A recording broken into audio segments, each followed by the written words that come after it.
Hey, hey, hey, welcome to Becoming a Powerhouse Brand podcast. I'm Jacquie Lawes, personal brand visibility and empowerment mentor for heart-led, impact-driven entrepreneurs who know they are here to change lives with their magic and build a dream life by design while they do it.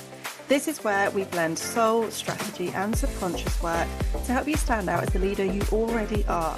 We talk identity shifts, confidence, energetics, and the real behind the scenes of building a brand that feels aligned, magnetic, and apologetically you. If you are ready to take center stage in your life and business, you are in the right place. Let's dive into today's episode. Hey everybody, welcome back to another episode. I have Denise Balyoz on today, and we are going to be talking about the very thing that we all want, which is to create success. But we're going to be reverse engineering, and we're going to be talking about presence. We're going to be talking about being in the now and being really aligned with your mission and being your most authentic self. So Denise, welcome to the show. I'm so excited to have you here. Oh, it's such an honor to be here. Thank you so much, Jacquie. Could you just tell us a little bit about what you do and how you help people, and then we'll dive into this incredible Okay. topic that I cannot wait to dive into. I can't wait either. So, I work at the intersection of the nervous system, leadership, and how we relate to ourselves and our lives. Now, the people I tend to work with are already very capable, very successful. They're leaders, they're entrepreneurs, they're parents, and usually they're holding a lot in their lives. They're holding a lot of responsibility. And from the outside, their lives can look really successful. They've got all the things. But on the inside, if you lift the cover up, there's a very different dynamic going on. There's an incoherence between outside and inside. And on the inside, there's a lot of pressure. There might be a lot of overthinking or self-doubt, kind of a sense that the way I'm holding my life, I can't do this anymore. It's not sustainable. And what I've found is that once we get to a certain level of success in life and a certain level of success in our businesses, that success is no longer driven by or limited by strategy. It is 1000% driven by our capacity to hold what it is that we're holding. And that's a different kind of conversation. Mm, So my work actually starts where that capacity is built, and that's in the body and in the nervous system, because that's where stress and pressure and the years of experience of all of this stuff that we've lived through is held. And if we can start to shift that, then something really powerful starts to happen. We create this gap. I'm all about creating little gaps, tiny gaps. We create gaps so that suddenly people don't just start to feel better. They start to think more clearly. They start to find that they're able to make better, more aligned decisions, or their leadership comes from a different place. And then they start to feel different on the inside. Then we have the possibility of working with the mind and the emotions. And it becomes less about pushing and holding everything together and more about living and leading both personally and professionally from a place that feels grounded and aligned and clear and coherent. And I think the missing piece is not strategy, but having a system that can hold the life that you're wanting to create. yeah. So, It's yeah. it's so important, isn't it? And I think particularly in today where we have access to this massive online world and we see the success of others, don't we? We see what other people are creating and we think, oh, okay, well, that must be success. That determines what success is. So I need all of these things, whether it is material things or more time freedom or travel, whatever that may be. And Yeah. actually almost and I know a lot of people from conversations I've had, they almost get fixated on, okay, well, that is success. That's what my vision board is going to be. But actually, like all we all want at the end of the day, no matter whether you are a materialistic person or not, is we just want to feel good. And we Yeah. always have control over feeling good, don't we? Yes and no. Oh, okay. Oh, Let's go. yes and no. If we are, if we have been able to maintain our awareness of what's actually at play, then we have more of the ability to play in the gap between the patterns and our response to create or to curate a life that feels really good. But if we have lost that sense, if we don't have a foundation that's deeply rooted and aligned and coherent, we're going to find that we are created by the unconscious patterns that hold us. Um, and those unconscious patterns will mean that the thoughts, emotions, and physical experience of our body are contracted and not feeling good. Wow. Yeah. Okay. Yeah. And So how then, can we, when we're building businesses, because it is so noisy, we've got AI, like everybody feels like they're running 100 miles an hour and still feeling behind because the yeah. to-do list just keeps getting bigger and bigger and bigger. We've got the responsibilities. There's people that are scaling the business by taking on more capacity of clients. It can feel very, very overwhelming. So how do you actually create a vision of what success looks like to you? How do you even know what success is? Because I know for a lot of people, they think they know what it is, but actually they haven't really sat with themselves and allowed themselves any kind of space to really process, what do I want? What do I really want? Well, what do I want? And what do I really, really want? And then really, really, really want might be a very different question depending on where we are in the process of really kind of putting in a scaffolding in place to support yourself and your nervous system, because really what we're talking about is stress. Mm. So, and stress and how that is at the edge of our capacity. So, when we are, if we are just defining our success by the external world, and most of us, I believe, are defining our success by the external world. I think the majority of us, just by essence of what happens to us when we're under stress, and let's be honest, who's not under stress today because of just the deluge of information and the kinds of information that are hitting us? Um, what happens is that our ability to tune inward and to be aware of what our inner knowing is saying to us is going to, that dial is going to be turned way down. I was speaking to a lovely woman just 2 days ago at a conference, and ironically, this conference was all on mental fitness. And she was talking to me. She came from a really high-powered, highly successful job in corporate. She started her own business, and she, ironically, about bringing different well-being practitioners into smaller businesses that don't have an HR department. And she was telling me all about how she spent years really, really super stressed, and she's struggling with physical manifestations, physical diseases within her body. And she's trying to figure out what's the right thing for her. And there's just so much noise out there. How do you know what's right? Which direction do I go in? She said, I just don't know. And I said, there is one person that knows, and it's right there. It's you. Except, and she kind of looked at me and it was like, oh my gosh, I, she had never, she didn't know how to connect from this logical thinking, beautiful brain that we all have down into the cellular level of who we are within our bodies, within our heart spaces, which is where within our what I would call spirit, our soul, our true self, which is where the knowing of not only what success really is for all of us, but the knowing of what the next right step is, or the next Mm. right half step is, and what is the direction I get to go in. So I think that's where it starts. I love that. And I think when you talked about creating these little spaces of Mm. time, even that in itself is such an alien concept, isn't it? Because we're programmed and conditioned. I don't think programmed, but we're definitely conditioned to fill every second of the day, like time map, do all this stuff and have your diary and schedule, cool, like all this stuff, and then kids and juggling life. It's just it is relentless, isn't it? When you've got a million and one things to be doing, that actually creating space. I mean, you hear it all the time. If you say to somebody, everybody's got 5 minutes, but then you'll always hear about, I don't have 5 minutes. I literally don't have 5 minutes in my day. So yeah, how do we create these little pockets of time? How do we actually give ourselves this time to listen to what our bodies are telling us? I would actually say that unless we're starting from that point, we think that it's the outside stuff that is the essential stuff that we have to get done.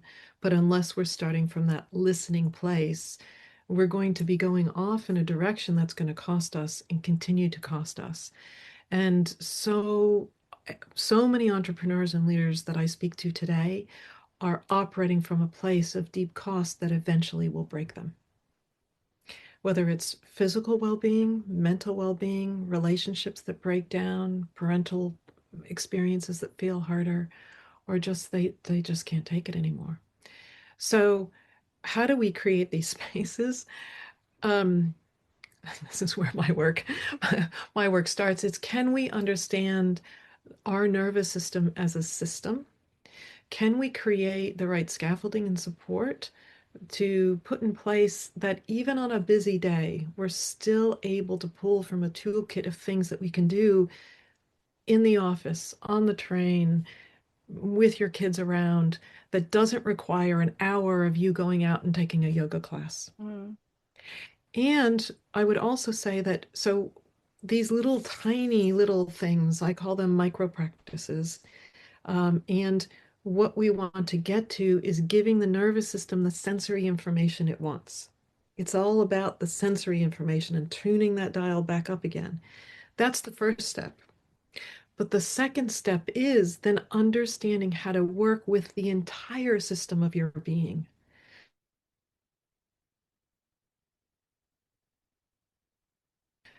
Mental patterns, the whole, every single layer of you in a way that creates transformation. Because unless we're transforming our capacity and growing and expanding our capacity, we're just going to be doing the, oh my gosh, I'm so, okay, now I'm back on my feet. Oh my gosh, I'm so stressed. Now I'm back on my feet. You know, We've all been there. we've all been there. Um, you know, Many years ago, I used to teach yoga. I used to run my own yoga studio, and I thought I had all the boxes ticked. I was holding spaces for people. I was leading these beautiful, flowing guided meditations and things like that. I was doing my own practice every day, and I was never so stressed in my life because I was in management mode. I wasn't transforming the patterns at the foundational level, and that's where we need to get to, is Mm. the deep foundational level to transform our experience of our busy day. Yeah. Yeah. We all have the power to do this, don't we? Or not? Does Yes. it depend on where we're at with It our depends on journey? where we're there's a beautiful quote. I'll try not to bungle it up. There's a beautiful quote that I love from Carl Jung, and it says, until we make the unconscious conscious, it will direct our lives and we will call it fate. I love that. So we like to believe that we're in control. We're smart, we're intelligent, we're capable, we're successful women, we're running our businesses, we're leading, we're holding it all together. We like to think we're in control, but actually, if we're under chronic stress, you are not in control. Your nervous system is in control. Your unconscious brain is in control, and it's going to be running you based on patterns it learned back in the past as to keep you safe, because somewhere in that hidden part of your brain will be saying, oh my gosh, I've got such a busy day, that's not safe. Or maybe I'm not safe. So it's going to be firing off these templated patterns. Well, now, why does this matter? Well, how does this impact us as entrepreneurs, as parents, as partners? Well, when we're in these reflexive patterns, guess what happens? Our hearts shut down. We become less able to be connected with. And quite literally, our heart physically moves and hides in our physiology Really? of our body. Really, our heart, a system that is open and parasympathetic, our heart will center itself right here between the two bony bits of our collarbones, will center itself right here at the top of our breastbone. Front and center, we lead with our hearts. How beautiful is that? But when we're under chronic stress, it goes down and over to the left. It's probably looking like I'm going right because of the flip of the camera, but and then it hides in the rib cage, the lungs wrap around it, everything contracts, it becomes armored. And the number of women leaders that I've spoken with who've said, I just feel like I'm going through my day with my armor on. Mm. Well, if you think of I've gotten a sudden picture of a suit of armor like a knight would wear. Nothing can get in. Not the bad, but not the good either. Yeah. So if we can really find a way of accessing, um, how can we increase our capacity so I can stand with an open and vulnerable heart in the midst of the let's face it, the up and down of entrepreneurship, because it is up and down. Yeah. It's just always going to be a fun up and down. How can we stand in that up and down and remain with an open and vulnerable heart with a sense of safety that we've curated from within, not grabbed from without, not armored ourselves and braced ourselves against? Then we become someone that is magnetic for our clients, that is there for our kids and our partner and ourselves, most Mm, importantly, first and foremost, ourselves. yeah. It's escaping that survival mode, isn't it? Which is what Yeah. so many people, men and women, are in on a daily basis all the time, because it's just, I just Yeah. need to do this thing, I just need to do that. And it's almost the priority becomes everything in the external rather than the internal. We're fighting almost a losing battle here. Most of us are fighting a losing battle because we've been indoctrinated in a culture, that a culture of productivity, and the mindset and the things that have are we see as valuable is, unfortunately, is going to produce that chronic stress state. Mm, Um, Being productive and on 365 days a year. It's in our cells, it's in our makeup, it's in our schools, it's embedded in every facet of life. And until, again, back to the Carl Jung quote, until you make the unseen seen, it's going to direct your life and you will just call it fate and you'll just think that's just the way life is. But yeah. it doesn't have to be. Yeah. And you're talking to a person who spent many years very deep in stress Yeah. and built my success on that. And I don't anymore. Yeah. Yeah. I think it's the whole mentality around, like, if you don't work hard, which Mhm. work hard can be so many different things. If you Yeah. don't work hard, you're not going to be successful. You're not going to get your business off the ground. You're not going to create the life that you want. So it's just Yeah. that, well, I'm in the early stages of business, so I need to work hard. And that often, for most people, ends up in burnout. Yeah. Then they get to a point where they're like, actually, this isn't sustainable. I can't keep going like this. Yeah. If we're in push, working hard is push. If we're in push chronically, then we will be in this place where life is going to be costing us. And at some point in time, we are going to have to pay the piper, whether it's, again, our physical health and well-being. We think, oh, well,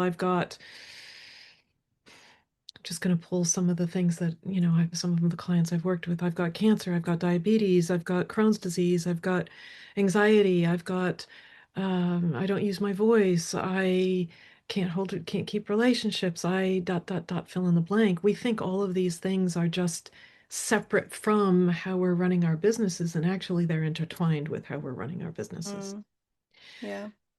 And a a place to start, I believe, is with presence. Um, Most of us are not present in our lives. We're not present for those we love. We're not present in our businesses because we're so busy running away from the lion or Yeah. the perceived lion. So, actually, I just want to say one more thing. Yeah. Okay. My brain has jumped. So, to what you were saying before about, yeah, we were talking about being chronically on and chronically in push. Hmm. Now, let me just caveat by saying there may be times when you have to be in push very briefly, but it's the coming back out and being able to curate the coming back out again, not the go, go, go, go, go. I'm finally on holiday and I collapse. Yeah. There's a difference between the collapse and the I had to be on for a very short window of time. Now I can come down. Yeah. And it's also around I want to be on when it's appropriate for the situation. not when it's not appropriate for the situation. And Mm, most of us are on in situations when we don't have to be. yeah. And So that's when that's you where see burnout, don't you? Yeah. burnout, overwhelm, anxiety, I'm not worth it. I'm not good enough. It's not safe. Oh my God, I have to worry about finances. There's not enough. Dot, dot, dot, dot, dot. On and on and on. Those are all of those are symptoms of chronic stress. Yeah. So presence, can we talk about Talk presence? about present. Not the gifting kind. Oh, that would be Although great. it So, presence. I believe that the place for us to even contemplate starting to figure out who we are and how we might be and what's going on inside and developing this awareness, everything we've talked about in this conversation is with cultivating presence. Now, most of us understand presence in a certain way. We understand presence as, what's the practice that goes around and around. Put the tea on, put the kettle on, and just be with your cup of tea for 5 minutes. So you get the sensation of the heat of the water, and you see the steam, and you can hear the kettle. That is a sensorial presence, and that's great. And for most of us, that's what we understand presence to be. But if you look at the etymology of the word presence, it actually breaks down into before to be. What does that mean? Before to be. Now, when we understand ourselves as this big, beautiful system, this being whereby our bodies and our consciousness and our spirit have all conjoined together, there was a moment when we were first created where we were before to be, before the labels and the name and the culture and the stuff that we lived, the good and the bad stuff we lived, and the successes and the failures and all of that, all of the labels that we have for ourselves. Underneath the identity is an essence of who you are. What if your presencing practice can give you a glimmer of what that might be? This is something that I'm doing with the living world, with the ancient oaks here in the Windsor Great Park.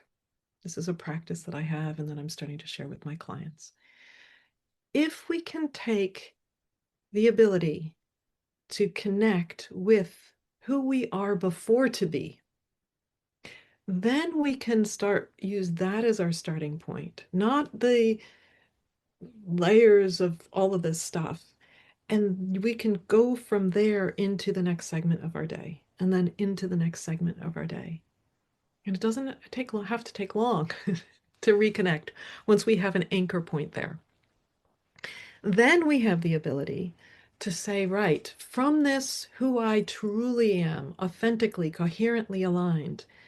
Now I want to go, I have XYZ target. I want to grow a business to whatever, or I want to, whatever it is for you. Most of us will take that target and we'll go back to the cultural understanding of have target, have goal, work really hard. yeah, this is the path. We line ourselves up, we pull back the bow and arrow, we narrow our eyes and squint at the bullseye, and then we let go and we judge, did it hit the bullseye or not? Did I miss wildly or not? And we determine our success based on what happened with the arrow in the bullseye at the target. That is one way of approaching your target and where you want to go and the success you want to achieve. Unfortunately, you've just put yourself back into that unending cycle of creating more stress for yourself, Mm, creating more labels, because what you've done is you've put yourself into the the way we as a modern culture determine and define success as good or bad, right or wrong, success or fail. Hit the target, didn't hit the target. It's embedded in, I used to work in technology. Did you hit your goal for the quarter or not?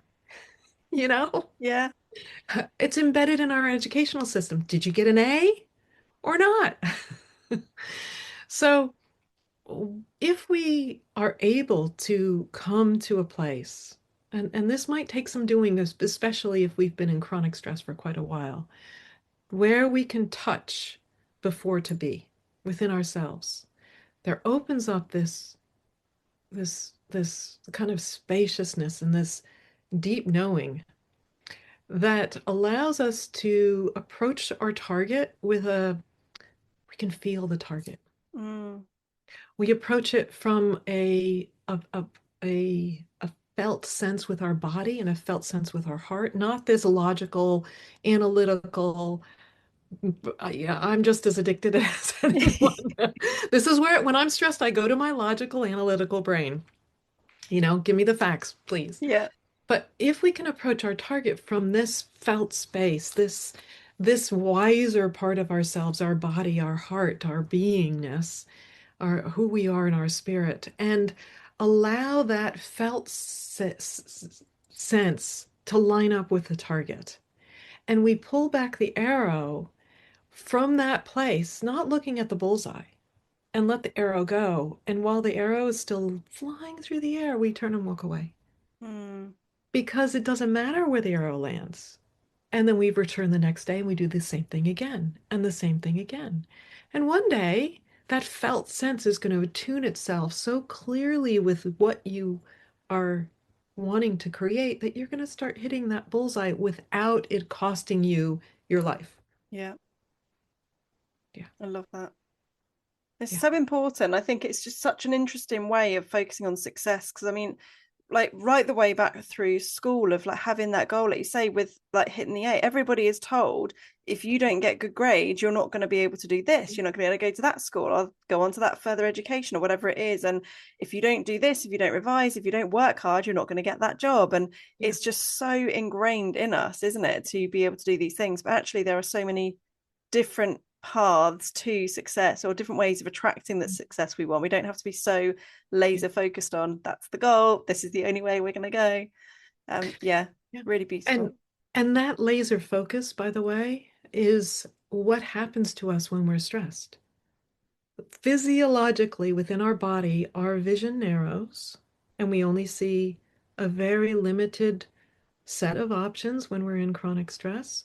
Our joint capsules shrink, or our posture changes, our thinking patterns and our emotional patterns narrow, and we become trapped in this very, very laser focused kind of way of being. Mm, So even if we weren't stressed, if we narrow our focus and we get laser focused on something, we're telling our unconscious brain, there's a lion out there because I've narrowed my vision. Quick, put the rest of the body, mind, heart, put yeah, everything else in stress, please. So cultivating this open, not stress state is actually sending the message that I am safe. And I think the most powerful kind of leaders, the leaders who are going to be most successful in their businesses today, are the leaders who aren't doing more, who aren't laser focused more, but the ones who are able to learn to hold more, to have a greater, more expansive capacity mm, without the cost. yeah, And we tend to think that we're either in peace and ease and openness or we're ambitious. yeah, That's old school. Um, I think what gives us the ability to have our ambition and to be sustainable and fulfilled in our lives, we're only here once in this lifetime. yeah, Let's make it fulfilling and feel good, is the ability to have that peace, even if it's in small moments in the day, yeah, so you true. know.